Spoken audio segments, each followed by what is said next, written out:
얼마 전에 끝난 항저우 아시안게임에서 아주 황당한 일이 있었습니다.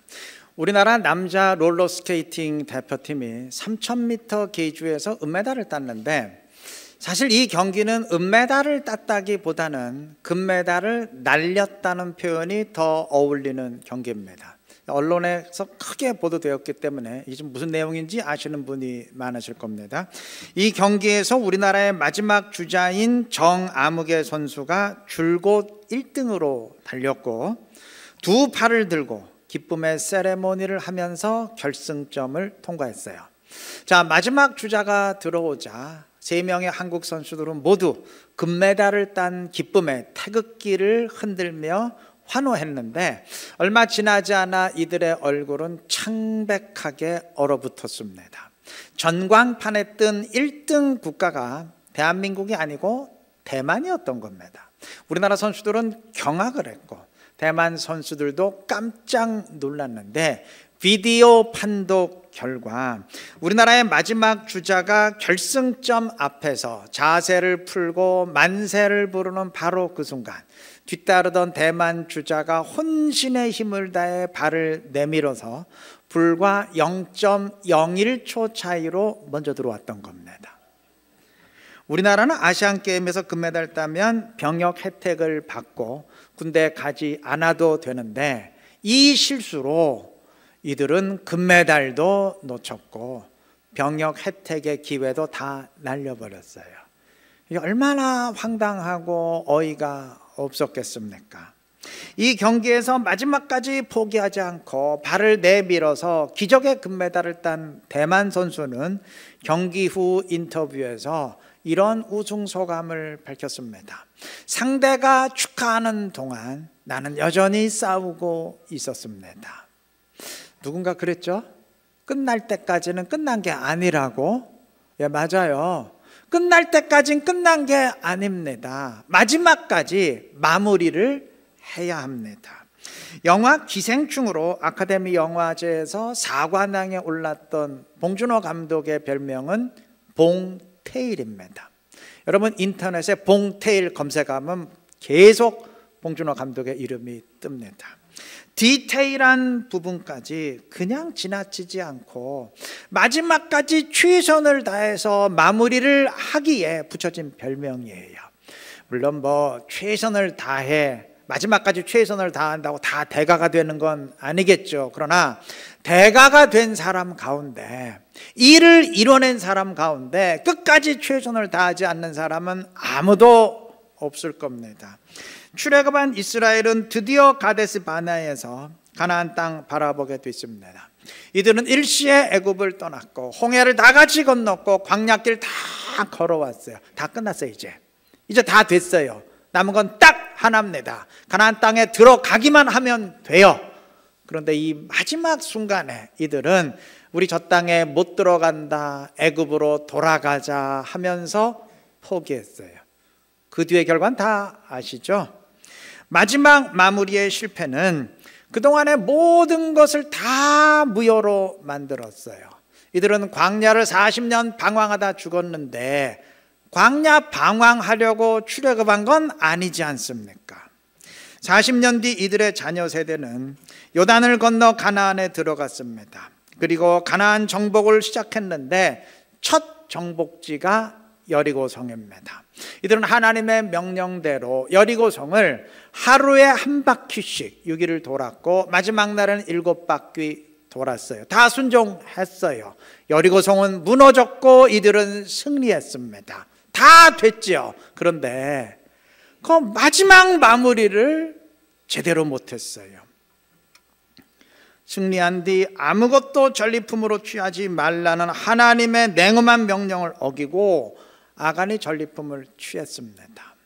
그 결과는 다음 전쟁인 아이성과의 전투에서의 여지없는 패배입니다. 아이성과의 전쟁에서 패배한 뒤 이스라엘은 회개하고 전열을 가다듬었어요. 이후 이들은 승승장구하며 가나안 땅을 정복해 갔는데, 하나님이 명령하신 대로 다 정복했느냐? 아니요. 역시 마무리를 제대로 못했어요. 이스라엘이 가나안에 정착한 이후 두고두고 이스라엘을 괴롭히는 나라가 블레셋입니다. 삼손의 머리털을 밀고 체포한 나라도 블레셋이고, 다윗이 쓰러뜨린 골리앗도 블레셋 장수고, 사울 왕이 전사한 전쟁도 블레셋과의 전쟁이고, 여하튼 블레셋이 끈질기게 이스라엘을 괴롭히는데, 여러분 사실 블레셋은 하나님이 명령하신 가나안 정복 국가 가운데 하나입니다. 하나예요. 그때 정복했으면 되는 거예요. 이스라엘이 하나님의 명령대로만 순종했다면 단 지파가 블레셋과 싸웠어야 하고, 그랬더라면 하나님이 그 땅을 주겠다고 약속하신 이상 그들을 다 진멸했을 겁니다. 그런데 이들은 블레셋의 군대에 겁을 먹은 나머지 블레셋을 치는 대신 북쪽의 라이스 지역을 대신 치고 그곳에 정착했어요. 이거 마무리를 제대로 하지 못한 것이죠. 이스라엘은 블레셋 때문에 골치가 아플 때마다 그때 끝장을 냈어야 하는데 아마 내내 아쉬웠을 겁니다. 오늘 나아만 장군에 관한 증언을 들었습니다. 나아만이 나병을 고치기 위해 엘리사 선지자를 찾아왔을 때 엘리사는 문 밖에 나와보지도 않고 사람을 시켜서 요단강에 가서 7번 몸을 씻으라 명령했어요. 12절 마지막 부분은 나아만이 몸을 돌려 분노하여 떠나니라고 했습니다. 밖으로 나와보지도 않는 엘리사의 그 무례한 태도에 격분해서 야 그냥 돌아가자 하면서 발걸음을 옮겼다는 말이죠. 이러한 나아만을 신하들은 극구 만류했고, 나아만은 마지못해 요단강으로 가서 몸을 씻는데 한 번, 두 번, 세 번, 네 번 계속 몸을 씻는데도 아무런 변화가 없어요. 그러다가 마지막 7번까지 몸을 씻고 마무리를 하는 바로 그 순간 그의 나병은 거짓말처럼 사라졌습니다. 만약 나아만이 엘리사의 태도에 분노한 나머지 그냥 돌아갔다면, 또는 요단강에서 한 번, 두 번, 세 번, 네 번 계속 목욕을 하면서 이건 뭐 계속 목욕해도 아무런 변화가 없잖아, 실망하고 도중에 때려쳤다면 지금까지의 모든 일은 다 허사입니다. 다 무효입니다. 먼 길을 찾아온 것도, 또 겨우 화를 가라앉히고 요단강까지 간 것도, 요단강에서 한 번, 두 번, 세 번, 몇 번 목욕을 한 것도 다 무효입니다. 바꿔 말하면 마지막 마무리가 그동안의 모든 일을 의미 있게 만든 것입니다. 십자가에 달리기 전날 밤 주님은 할 수만 있거든 이 잔을 내게서 옮기시옵소서라고 기도했어요. 이거 십자가 좀 안 지면 안 되겠습니까? 라는 기도입니다. 주님도 십자가 피하고 싶으셨어요. 근데 만약 주님이 이때 십자가를 피하셨다면 어떻게 될 뻔했습니까? 하나님이 지금까지 준비하시고 진행해온 모든 구원의 역사는 다 무효입니다. 성경의 모든 말씀도 다 빛을 잃게 됩니다. 바꿔 말하면 주님이 마지막까지 순종하시면서 확실하게 마무리를 하셨기에 이 모든 일들이 의미를 지니게 된 것입니다. 우리 역시 마찬가지입니다. 우리도 마지막까지 최선을 다해서 마무리해야 되는 사람들입니다. 우리 물론 구원을 받았지만 아직 끝나지 않았어요. 아직 구원의 완성에 도달한 것 아닙니다. 아직까지는 죄인이고 마지막 구원의 완성의 표대를 향해서 계속 나아가야 되는 사람들입니다. 이제 다 끝난 거다, 구원의 문제는 다 끝난 거다라는 마음으로 자세를 푸는 사람이 있다면 고린도전서 4장 8절의 냉엄한 책망을 들어야 됩니다. 너희가 이미 배부르며 이미 풍성하며 우리 없이도 왕이 되었도다. 고린도 교회에서 뭐 구원의 문제는 다 끝난 거다 라는 식으로 긴장을 풀고 있었던 사람들에 대한 냉엄한 책망입니다. 아직 안 끝났어요. 착각하면 안 됩니다. 아직 안 끝났어요. 아직 결승점 통과하지 않았습니다. 끝날 때까지는 끝난 게 아닙니다. 마지막 표대를 향해 계속 나아가서 확실하게 마무리해야 될 것입니다. 이걸 조금 관점을 바꾸어서 말해 본다면, 신앙의 길을 걸어가면서 얼마든지 지금보다 더 순종할 수 있고, 더 영적 싸움 싸우며 이길 수 있고, 더 주님을 위해 드릴 수 있고, 더 섬길 수 있음에도 뭐 그렇게까지 해, 이 정도 했으면 된 거지 하면서 스스로 도중에 멈추는 사람이 있다면 그건 아니죠. 할 수 있는 데까지는 해야 됩니다. 그게 마무리입니다. 난 예전에 많이 기도했으니까 이젠 기도 안 해도 되나, 이제 멈출 거야. 왜 마무리를 못 하시나요? 지금까지 전도해 봤는데 열매가 없어. 절대 안 할 거야. 마무리 제대로 못 하는 겁니다. 주님을 위해 헌신해도 아무도 알아주는 사람이 없어. 나만 움직이고 다른 사람 안 움직여. 이제 나도 안 움직일 거야. 아니죠? 아무도 알아주는 사람 없다고 노아가 방주 만들다가 그냥 포기했다면 어떻게 될 뻔했습니까? 지금까지 주님을 위해 잘 헌신하고 충성했어요. 마지막 마무리 해야죠. 겸손히 이 모든 것은 주님의 은혜입니다. 그리고 고개를 숙일 때 더 주님께 영광이 되잖아요. 왜 그걸 숨기질 못하고 자꾸 드러내려고 해서 차라리 하질 말지 그런 욕을 먹습니까? 마무리 못한 거예요. 지금까지 오랜 생활 동안 교회를 섬기고 순종했어요. 직분도 잘 감당했어요. 겸손히 고개 숙이며 하나님께 큰 영광이 되고 아름다운 마무리가 될 텐데, 왜 그거 설쳐대서 나 이 정도 되는 사람이야 꼭 인정받으려고 해가지고 왜 눈살 찌푸리게 만들고 그 모든 걸 다 허사로 만드나요? 어리석은 일입니다. 여러분, 끝까지 마무리 잘 하시기를 바랍니다. 끝까지 기도하시고 끝까지 순종하시고 마지막 주님 앞에 서는 그날까지 내가 달려가야 될 길 진실하게 달려가시기를 바랍니다. 그래서 마지막까지 달려갈 길 다 마치고 영광의 주인공으로 주님 앞에 설 수 있는 지혜롭고 신실한 우리 이루는게 모든 성도님들 되시기를 바랍니다. 나만 장군이 엘리사를 찾아오게 된 것은 3, 4절의 증언처럼 그의 집에 있는 나이 어린 여종의 말을 들었기 때문입니다. 2절의 내용처럼 나만이 나병에 걸린 것을 본 여종이 이스라엘 선지자에 가면 그 병 고칠 수 있습니다 알려주었고, 그 말을 들은 나만이 엘리사를 찾아오게 된 것입니다. 자, 이 여종의 입장에서는 나만에게 엘리사 선지자를 소개하는 것이 상당한 부담을 감수하는 일이었어요.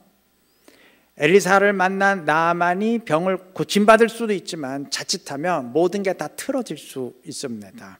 실제로 엘리사가 밖으로 나보지도 않고 요단강에 가서 7번 몸을 씻으라 명령했을 때 나만이 분노해서 돌아가려고, 실제로 돌아가는 중이었지 않습니까? 이때 만약 나만이 그냥 돌아갔다면 이 여종 어떻게 될 뻔했어요? 괜히 이 여종 때문에 기차나 비행기도 없던 그 시절 먼 나라를 왔다 갔다 하느라 헛심만 썼으니 분노하지 않았겠어요? 어디 그래 소개할 놈이 없어갖고 그런 사이비 같은 놈을 소개해가지고 이 고생하게 만드느냐고 질책하며 여종에게 벌을 내리지 않았겠어요? 또 나아만은 아람 사람인데 하나님이 이방인인 아람 사람에게도 치유의 은혜를 베푸실지 확신할 수 없는 일입니다. 여하튼 이런저런 이유에서 이 여종에겐 엘리사를 소개하는 것이 상당히 부담되는 일이었어요. 그래도 이 여종은 소개했습니다. 자기 주인이 나병 환자로 사는 게, 계속 나병 환자로 살면서 죽어가는 게 안타까웠기 때문이겠죠. 이 여종과 대조되는 사람들이 이스라엘이 출애굽할 때의 그 바로 왕의 신하들입니다. 출애굽 10장에 의하면 애굽의 8번째 재앙이 예고되었을 때 바로 왕의 신하들은 왕에게 이제 그만 버티셔야 됩니다. 빨리 히브리 백성들 다 내보내야 됩니다. 너무 피해가 극심합니다. 직언을 합니다. 이거 신하로서 당연히 해야 할 말이죠. 그런데 10가지 재앙을 당하는 동안 이들은 이때 딱 한 번만 직언을 했을 뿐 그 외에는 계속 침묵합니다. 그 이전에 7번 재앙을 당할 때에도, 그리고 8번째 재앙 이후에도 이들은 전혀 직언을 하지 않고 계속 침묵합니다. 아마 이들의 입장에선 한 번 말을 꺼냈다가 왕에게 거부당했는데 계속 말을 꺼냈다가 왕의 심기를 건드려서 찍히게 되면 내 신상에 절대 좋을 게 없다, 두려웠을 겁니다. 바로의 신하들 가운데에도 하나님의 말씀대로 재앙이 계속 임하는 것을 보면서 야, 하나님의 말씀은 정말 실현이 되는구나 깨닫고 두려워했던 사람들이 있어요. 다른 사람은 몰라도 이들 신하들은 왕에게 직언을 했어야죠. 정말 말씀대로 됩니다. 이들은 재앙이 임할 걸 믿었잖아요. 그런데 이들도 계속 침묵했습니다. 출애굽기 9장 20절에 의하면 이들은 여호와의 말씀대로 될 것을 믿었기에 자신들의 가축과 집안의 종들, 가족들을 다 대피시켰어요. 아마 이들은 야, 괜히 왕에게 말 꺼냈다가 찍히면 나만 손해고 어차피 우리 집은 다 대피시켰으니까 뭐 재앙이 임해도 뭐 큰 피해는 없다, 이런 심정이었을 거예요. 그 결과는 10번째 재앙으로 애굽의 모든 집이 초상집으로 변할 때 이들 집안의 장자들도 똑같이 죽임을 당하는 비극이었습니다. 해야 할 말을, 마땅히 해야 할 말을 하지 않은 결과입니다. 아마 그들은 자식을 잃은 뒤에야 해야 할 말을 하지 않은 것을 뼈저리게 후회했을 겁니다. 내가 그때 말했어야 되는데. 여러분, 성경 보면요, 계속 재앙을 당하면서 바로도 마음이 상당히 약해졌어요. 나중에는 히브리 백성 다 내보내 줄 테니까 가축만 남겨라, 여기까지 양보할 정도가 됐어요. 이 정도면 다 포기한 거예요. 마음이 거의 99.9% 다 돌아선 겁니다. 아니, 이미 100% 돌아섰어요. 근데 왕의 체면 때문에 그냥 갑자기 보내질 못하고 그냥 몇 번만 더 조언하면 보내자, 뭐 이랬을 수도 있어요. 바로 왕의 신하들이 한두 번만 더 직언했으면 그러면 바로 왕도 마음 꺾었을 텐데 해야 될 말을 하지 않은 결과는 너무 비극적이었어요. 자기 아들이 죽었습니다. 모든 집의 아들이 다 죽었습니다. 반면 나아만에게 엘리사를 소개했던 여종은 고침받은 나아만을 볼 때마다 기분이 어땠을까요? 야, 역시 내가 말을 하기를 잘했구나, 뿌듯했을 겁니다. 또 나아만도 돌아와서 이 여종에게 상을 내리지 않았겠어요? 야, 네가 소개해준 덕분에 내가 나았다, 큰 상을 내리지 않았겠습니까?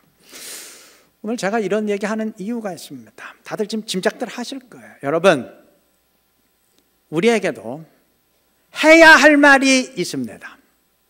해야 할 말은 해야 되는 책임이 있습니다. 여종이 나아만에게 엘리사를 소개하듯, 아니 엘리사를 통해 역사하실 하나님을 소개하듯 우리에게도 사람들에게 하나님을 소개해야 될 책임이 있습니다. 물론 부담은 있어요. 여종이 나아만에게 엘리사를 소개해야 됐을 때, 또 바로의 신하들이 바로 왕에게 직언을 해야 됐을 때, 야, 이거 괜히 말 꺼냈다가 이거 잘못되면 어떡하지?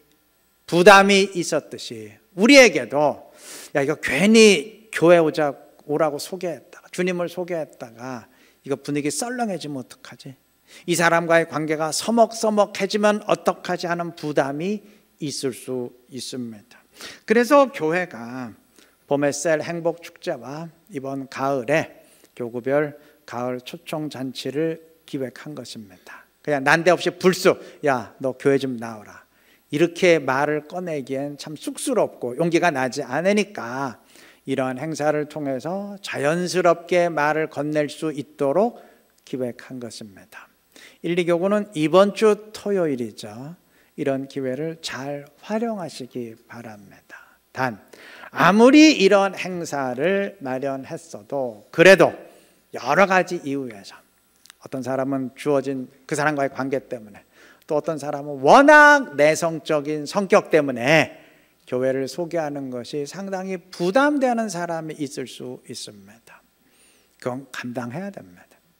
그 정도 부담감은 감당하셔야 됩니다. 여러분, 사람이 살면서요, 인생에 그 어떤 긴장도 없고 부담도 없다, 행복할 것 같죠? 그 사람 빨리 죽습니다. 건강에 좋지 못해요. 어느 정도의 긴장과 부담감은 감수하고 살아가는 게 인생입니다. 그리고 그러한 인생이 의미 있고 가치가 있어요. 여러분, 신앙생활에 어느 정도의 부담감은 있어야 됩니다. 일부러라도 그러한 부담감은 찾아야 됩니다. 만약 어떤 사람이 맵지 않은 고추를 찾는다면 말이 되겠어요? 매운 게 싫으면 오이나 당근을 먹어야지 왜 고추를 찾습니까? 근데 그런 사람들이 있어요. 어렵지 않는 공부를 찾고 땀 흘리지 않는 사업을 찾고 노력 없이도 되는 성공을 찾는 사람이 있다면 꼭 그런 요구를 하는 사람과 같은데, 신앙생활에서 아무 부담 없는 신앙생활을 원하는 사람이 꼭 그와 같습니다. 여러분, 신앙생활 자체가 영적 싸움인데 어떻게 부담감이 없을 수 있나요? 거룩한 부담감은 있을 수 있고, 그리고 반드시 있어야 됩니다. 그래야 그게 진정한 신앙생활입니다.